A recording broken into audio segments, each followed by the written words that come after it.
Ito yung pitrap mga kamaster. Kapag hindi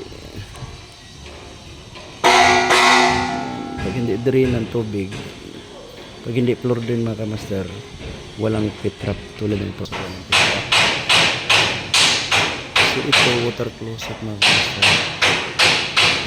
So ito yung natin, ito yung vent natin papunta doon sa 5Gs. Ayan, ito pitrap ko mga kamaster. So pitrap tayo mga kamaster.